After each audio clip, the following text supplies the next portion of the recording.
Hello student, biology class में आप सभी का स्वागत है। आज बायोलॉजी क्लास के अंतर्गत आप पढ़ेंगे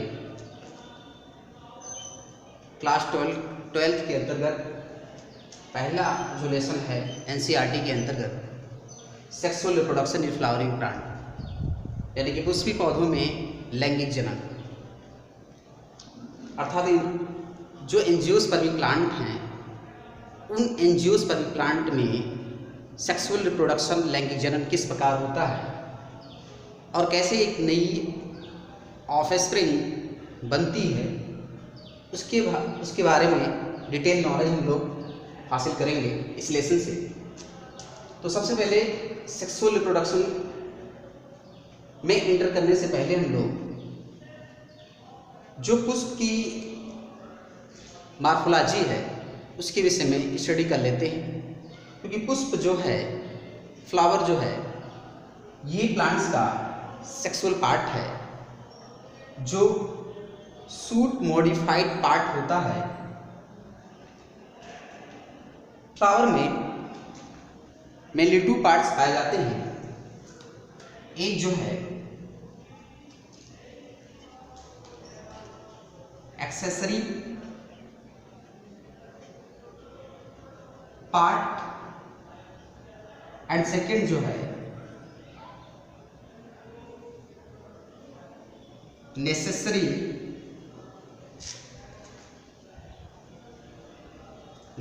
पार्ट।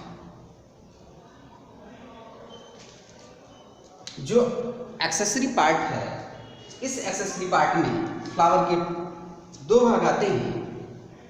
पहला जो है वो आपका है कैलिक्स,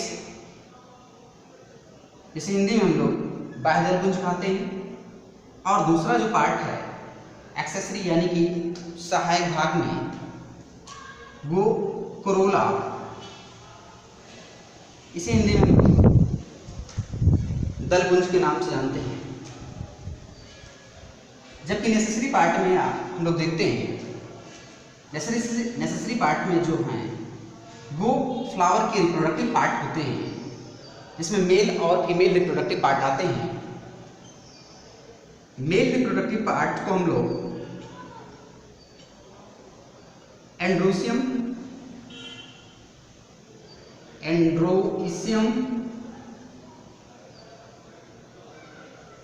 जबकि फीमेल रिप्रोडक्टिव पार्ट को हम लोग गाइनोइसियम कहते हैं। एंड्रोइसियम जो है, इसे हिंदी में हम लोग उमंग, और गाइनोइसियम को हम लोग जयान कहते हैं। ये जो पार्ट है मेल रिप्रोडक्टिव पार्ट है फ्लावर का, मेल रिप्रोडक्टिव पार्ट,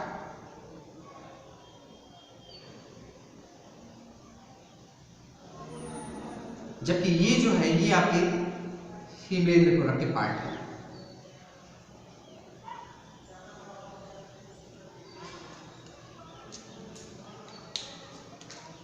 जो male and female reproductive part होते हैं, ये दोनों पार्ट्स गैमेट सेल्स का फॉर्मेशन करते हैं, यानी कि युग्मक कोशिकाओं का निर्माण करते हैं।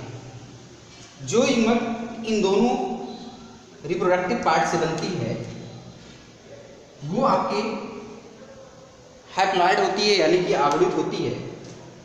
इन दोनों पार्ट से, या कह सकते हैं इन दोनों ऑर्गन से जो भी सेल्स फॉर्मेशन होती है, यानी कि गैमेट का फॉर्मेशन होता है, ये दोनों परस्पर मिलकर, यानी कि इसकी जो सेल्स है, कह सकते हैं लोग इसे मेल गैमेट, ये आपके सिंबल जो है मेल गैमेट का, मेल गैमेट, और इससे जो बनता है आपके फीमेल गैमेट।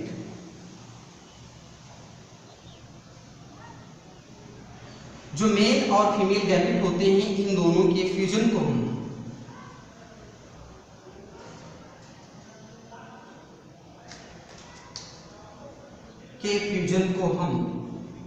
सेक्सुअल रिप्रोडक्शन बोलते हैं, सेक्सुअल रिप्रोडक्शन कहते हैं। यानी कि फ्लावर के जो male androecium, female gynoecium part हैं, इन दोनों पार्ट से हैप्लॉइड सेल्स, मेल गैमेट्स और फीमेल गैमेट्स का फॉर्मेशन होता है, और फिर ये दोनों जो गैमेट्स होते हैं, इन दोनों गैमेट्स का फ्यूजन होता है, और इनके फ्यूजन के फलस्वरूप एक नई सेल्स बनती है जो आगे की तरफ एक नई बॉडी का फॉर्मेशन करेगी। इन दोनों की फ्यूजन को हम लोग सेक्सुअल रिप्रोडक्शन कहते हैं, यानी कि लैंगिक जन्म कहते हैं। ये थी आपकी सेक्सुअल रिप्रोडक्शन के बारे में। हम लोग फ्लावर के विषय में पढ़ते हैं। ये एक टिपिकल फ्लावर यानी कि एक प्रारूपिक पुष्प की येलेस है, यानी कि लंबवत काट है। इस फ्लावर के लंबवत काट में हम देखते हैं कि पुष्प का जो पहला भाग होता है, यानी कि पहला जो चक्र होता है, वो कैलिक्स होता है, ग्रीन कलर का होता है सबसे पहला, और नीचे की तरफ जो ग्रीन पार्ट पाया जाता है उसे हम लोग कैलिक्स कहते हैं। इसके बाद जो है दूसरी जो चक्र आती है पुष्प का, वो है कोरोला, यानी कि दलपुंज है। ये कलरफुल होता है, चमकीले रंग का होता है, जो दूसरा चक्र होता है। उसके बाद ये जो पार्ट आप देख रहे हैं, ये पार्ट आपके मेल का पार्ट है। इस मेल के पार्ट्स को हम लोग स्टामेन कहते हैं, यानी कि इंकेसर कहते हैं। जो मेल का ये स्टामेन है, जो थैलेमस से जुड़ा हुआ है, यानी कि ओवरी के जस्ट नीचे थैलेमस से ये जुड़ा हुआ है। इस स्टामेन में निम्नलिखित भाग होते हैं, जिसमें आप देख रहे हैं ये स्टामेन का डॉर्सल व्यू है, यानी कि पृष्ठ चित्र है। इसमें देख रहे हैं हम लोग, ये आपके एंथर हैं, यानी कि प्राप्तकोश हैं। जो प्राप्तकोश हैं ये आपस में कनेक्टिव टिश्यूज के माध्यम से आपस में जुड़े हुए हैं, और इस स्थान से ये आपके एक फिलामेंट निकलता है, जो आपके इस एंथर को पुष्प के थैलेमस से आपके जोड़ता है। जो ये स्टामेन होता है, ये स्टामेन 2 लोब्स से मिलकर बना होता है। 2 लोब्स पाए जाते हैं स्टामेन में। दोनों लोब्स कनेक्टिव टिश्यू के माध्यम से जुड़े होते हैं। अगर दोनों लोब्स को हम लोग और बारीकी से अध्ययन करते हैं तो पता चलता है कि प्रत्येक जो लोब होते हैं एंथर में, उस लोब में प्रत्येक लोब में 2 चैम्बर्स होते हैं। प्रत्येक लोब में 2 चैम्बर्स होते हैं। जो चैम्बर्स पाए जाते हैं इन लोब्स में, उन चैम्बर्स को हम लोग पॉलन सैक के नाम से जानते हैं। जो चैम्बर इन लोब्स में पाए जाते हैं उन्हें हम पॉलन सैक के नाम से जानते हैं, यानी कि प्राप्तकोश के नाम से जानते हैं। जो प्राप्तकोश होता है, इस प्राप्तकोश में प्राप्तकण जो होते हैं, यानी कि पॉलन ग्रेन जो होते हैं, वो बनके इसके अंदर पॉलन सैक के अंदर इकट्ठा होते हैं। तीसरी जो स्टेप दी गई है यहाँ पर, तीसरी जो डायग्राम यहाँ रिप्रेजेंट किया गया है, वो है टीएस ऑफ एंथर, यानी कि ट्रांसवर्स सेक्शन ऑफ एंथर। उसके लंबवत काट के में आप देख रहे हैं यहाँ पर जो प्राप्तकोश है, उस प्राप्तकोश की अंतरस्थ काट, इसमें आपके प्राप्तकोश कटे हुए, इसमें 4 चैम्बर्स आपको दिख रहे हैं। और जो प्राप्तकोश हैं जब मैच्योर हो जाते हैं, परिपक्व हो जाते हैं, तो ये जो चैम्बर्स होते हैं, यानी कि जो आपके इसके बेस में होते हैं, जो लोब्स होते हैं, वो आपके फट जाते हैं, और पॉलन ग्रेन जो होते हैं, जो आपके पॉलन सैक के अंदर इकट्ठे होते हैं, वो इससे रिलीज हो जाते हैं, जो कि यहाँ पर शो किया गया है। तो ये एक प्रारूपिक पुष्प की संरचना है जो यहाँ पर आपने देखा है। इसके अलावा कुछ ऐसे प्लांट्स हैं जिसमें आपके एक ही लोब्स पाई जाती है। मालवेसी फैमिली की जो प्लांट हैं, उसके फ्लावर में आपके एक ही लोब से पाई जाती है, और उस एक लोब्स में 2 चैम्बर्स पाई जाती है। ये भी आपको ध्यान में रखना है कि कुछ ऐसे प्लांट्स हैं जिसके फ्लावर के एंथर में 1 ही लोब्स पाए जाते हैं, एक ही लोब्स पाए जाते हैं, और उस लोब्स में 2 चैम्बर्स पाए जाते हैं। एग्जाम्पल के तौर पर मालवेसी फैमिली के फ्लावर में हम लोगों को ये मिल जाता है। तो ये आपके फ्लावर के डायग्राम थे। सेक्सुअल रिप्रोडक्शन में आगे बढ़ने से पहले हम लोगों को इसकी विस्तृत जानकारी लेने के लिए पढ़ना पड़ेगा कि कैसे जो गैमेट सेल्स होती हैं, यानी कि मेल गैमेट और फीमेल जो गैमेट सेल्स होती हैं उनका कैसे फॉर्मेशन होता है, किस तरह उनमें डेवलपमेंट की प्रोसेस होती हैं, ये सारी चीज़ें हम लोग अध्ययन करेंगे। तो पहली जो स्टेप स्टार्ट होती है वो हम लोग अध्ययन करेंगे माइक्रोस्पोरोजेनेसिस, यानी कि सूक्ष्म बीजाणु जन्म। अभी तक आपने देखा कि जो भी male and female reproductive part थे उनके द्वारा जो गैमेट सेल्स का फॉर्मेशन हो रहा था, वो गैमेट सेल्स आपस में फ्यूज करते थे और फिर एक नए जाइगोट का फॉर्मेशन करते थे, जिसके फलस्वरूप एक नई बॉडी का निर्माण होता था। जो दोनों गैमेट सेल्स होते हैं, यानी कि मेल और फीमेल गैमेट होते हैं, वो आपके जो मेल रिप्रोडक्टिव पार्ट्स होते हैं एंड फीमेल रिप्रोडक्टिव पार्ट्स होते हैं, वहाँ से इन सेल्स का, यानी कि आगे जो सेल्स होते हैं उनका निर्माण होता है। तो उसी क्रम में आप आगे बढ़ रहे हैं कि मेल जो रिप्रोडक्टिव सेल्स है, या फिर कह सकते हैं मेल रिप्रोडक्टिव जो आर्गन है, उस मेल रिप्रोडक्टिव आर्गन से जो मेल गैमेट है, यानी कि जो पॉलन ग्रेन है, उस पॉलन ग्रेन का फॉर्मेशन कैसे होता है, वो चीज़ हम लोग पढ़ रहे हैं इस डायग्राम के माध्यम से, जिसे हम लोग माइक्रोस्पोरोजेनेसिस प्रक्रिया के द्वारा सीखेंगे। माइक्रोस्पोरोजेनेसिस का मतलब होता है, माइक्रो मतलब सूक्ष्म, स्पोरो मतलब स्पोर या फिर इसे हम लोग पॉलन कह सकते हैं, और जेनेसिस का मतलब होता है ओरिजिन या फिर फॉर्मेशन, यानी कि प्राक कणों का निर्माण ही माइक्रोस्पोरोजेनेसिस कहलाता है, सूक्ष्म बीजाणु जन्म कहलाता है। सूक्ष्म बीजाणु या फिर पॉलन ग्रेन प्राककण जो हैं, वो आपने देखा था कि जो इस पॉलन सैक होते हैं उसके अंदर पाए जाते हैं, और जो पॉलन मदर सेल्स होती है उस पॉलन मदर सेल्स के द्वारा ही पॉलन ग्रेन का फॉर्मेशन होता है। तो यहाँ पर जो एंथर हैं, उस एंथर का विकास कैसे होता है, और जो विकसित एंथर होते हैं उस विकसित एंथर में क्या क्या इवेंट्स आती हैं, और उस इवेंट्स में कौन कौन से सेल्स का फॉर्मेशन होता है, वो इस डायग्राम के माध्यम से हम लोग सीखेंगे। तो अगर हम लोग माइक्रोस्पोर या फिर पॉलन ग्रेन का फॉर्मेशन अगर हम लोग जानना चाहें, तो सबसे पहले हम लोगों को एक विकसित होते हुए फ्लावर के मेल पार्ट्स का अध्ययन करना पड़ेगा। उसकी जो एंथर होते हैं उस एंथर का स्टडी करना पड़ेगा।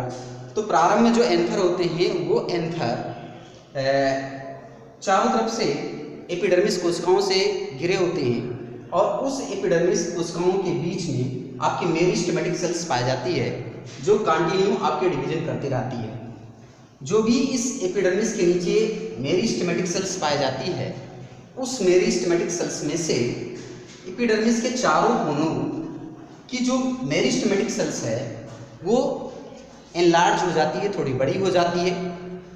इंपॉर्टेंट मटेरियल्स कलेक्ट करने की वजह से वो थोड़ी बड़ी हो जाती है, और बड़ी होने के फलस्वरूप वो आर्ची स्पोरियल सेल्स का फॉर्मेशन करती है। आप देख रहे हैं सेकेंड इवेंट्स में कि जो भी ये एक नन्ही सी जो प्राककोश होती है, उस प्राककोश में जो आर्ची स्पोरियल सेल्स का फॉर्मेशन होता है, तो ये चीज़ें जो आर्ची स्पोरियल सेल्स होती है ये आगे कंटिन्यू डिवीजन करती है, और डिवीजन करने के बाद इस आर्ची स्पोरियल सेल से टू टाइप्स के सेल्स का फॉर्मेशन होता है। एक जो सेल्स का फॉर्मेशन होता है उसे हम लोग प्राइमरी पैराइटल सेल्स, यानी कि प्राथमिक भित्तीय कोशिका कहते हैं, जबकि दूसरी जो सेल्स होती है आर्ची स्पोरियल से बनती है, उसे हम लोग प्राइमरी स्पोरोजिनस सेल कहते हैं, उसे हम लोग प्राइमरी स्पोरोजिनस सेल्स कहते हैं। इसके अलावा इसी जो आपके डेवलप होते हुए जो आपके एंथर होते हैं उसके बीच में प्रोकैम्बियल स्ट्रैंड बनता है, जो आगे चल के वैस्कुलर बंडल बनाने का काम करता है, जिसके थ्रू इंपॉर्टेंट चीज़ें जो हैं वो एंथर के अंदर घुसती हैं। प्राइमरी पैराइटल जो सेल्स है, नेम से क्लियर है, भित्तीय मतलब दीवार का निर्माण करने वाली जो सेल्स हैं, ये आगे चल के एंथर की जो वॉल्स होंगी, यानी कि उसकी जो डिफरेंट लेयर्स होंगी, उस लेयर्स का फॉर्मेशन करेंगे, ये प्राइमरी पैराइटल वॉल। जबकि स्पोरोजिनस जो सेल्स है, यानी कि प्राइमरी स्पोरोजिनस सेल्स जो है वो आगे चल के डिवीजन द्वारा और स्पोरोजिनस सेल्स यानी कि मदर स्पोर सेल्स का फॉर्मेशन करेंगे। आगे देखते हैं नेक्स्ट डायग्राम में। इस इवेंट्स में हम लोग देख रहे हैं कि जो भी आपकी प्राइमरी पैराइटल सेल्स थी वो primary parietal cells continue division करती रहती हैं और लगभग कुछ लेयर्स 3 से 4 लेयर्स या 5 लेयर्स की एक सेल्स की लेयर्स बनाती हैं, जिसमें से आपको एपिडर्मिस के जस्ट नीचे जो सेल्स की लेयर्स बनती है उसे हम लोग एंडोथीसियम कहते हैं, क्योंकि ये लेयर जो होती है वो काफ़ी कुछ मोटी होती है जो एपिडर्मिस के जस्ट नीचे पाई जाती है। तो पैराइटल सेल्स एपिडर्मिस के जस्ट नीचे आपके एंडोथीसियम्स की लेयर बनाती हैं। उसके बाद आपके 2-3 लेयर्स की मिडिल लेयर तैयार होती है एंडोथीसियम के नीचे, और मिडिल लेयर के जस्ट नीचे टेक्टम बनती है। तो ये जो तीनों लेयर्स हैं endothecium, middle layers and tectum, ये प्राइमरी पैराइटल सेल्स के द्वारा बनाई जाती है कंटिन्यू डिवीजन के फलस्वरूप। उसके बाद जो टेक्टम होती है, ये टेक्टम जो भी विकसित होती हुई जो माइक्रोस्पोर मदर सेल्स होंगे उन माइक्रोस्पोर मदर सेल्स को न्यूट्रिएंट्स प्रोवाइड करने का काम करती है। टेक्टम जो होती है ये मल्टी न्यूक्लिएट सेल्स होती है। एंडोमिटासिस डिवीजन होता है। एंडोमिटासिस डिवीजन के फलस्वरूप ही इनमें मल्टी न्यूक्लिएट का निर्माण होता है। जो प्राइमरी माइक्रोस्पोरोजिनस सेल्स होती है, इस एंथर के डेवलपमेंट के साथ ही ये भी डिवीजन करती रहती है और माइक्रोस्पोर मदर सेल्स का फॉर्मेशन करती है। यानी कि प्राइमरी स्पोरोजिनस जो सेल्स होती है इसके साथ साथ डेवलप होती रहती है और जाके आपके माइक्रोस्पोर मदर सेल्स का फॉर्मेशन करती है। माइक्रोस्पोर मदर सेल्स जो होती हैं ये काफ़ी अधिक संख्या में बनती हैं। यहाँ आप देख रहे हैं ये सब माइक्रोस्पोर मदर सेल्स हैं। यहाँ भी ये माइक्रोस्पोर मदर सेल्स हैं, ये भी। तो ये माइक्रोस्पोर मदर सेल्स हैं जिससे आगे चल के पॉलन ग्रेन्स यानी कि माइक्रोस्पोर्स का फॉर्मेशन होगा। तो ये जो माइक्रोस्पोर मदर सेल्स होती हैं इसमें से कुछ सेल्स जो होती हैं वो नष्ट होती हैं और दूसरे सेल्स के नरिशमेंट में काम आती हैं। इसमें से जो फंक्शनल माइक्रोस्पोर मदर सेल्स में जो फंक्शनल मदर सेल्स होता है उस फंक्शनल मदर सेल्स के द्वारा जो ये आपके माइक्रोस्पोर मदर सेल्स होता है, इसमें से कुछ आपके फंक्शनल मदर सेल्स होते हैं।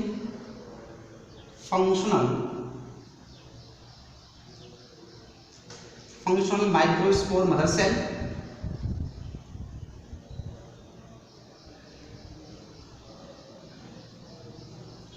जो फंक्शनल माइक्रोस्पोर मदर सेल्स होते हैं, इन फंक्शनल माइक्रोस्पोर मदर सेल्स में मियोसिस डिवीजन होती है। मियोसिस डिवीजन होती है और इस फंक्शनल मदर स्पोर सेल से माइक्रोस्पोर मदर सेल से आपके पॉलन ग्रेन का फॉर्मेशन होता है। तो पॉलन ग्रेन जो है, पॉलन ग्रेन एक गैमीट सेल है, एक गैमीट है यानी कि युग्मक सेल होती है जो आपके हैप्लॉइड होती है यानी कि यंग की कंडीशन में पाई जाती है। क्योंकि जो मियोसिस डिवीजन होती है, मियोसिस प्रोसेस होती है, उस मियोसिस प्रोसेस के फलस्वरूप जो सेल्स बनती है वो सेल्स पैरेंटल सेल्स की हाफ होती है, तो इसलिए ये एन की स्टेज में पाई जाती है।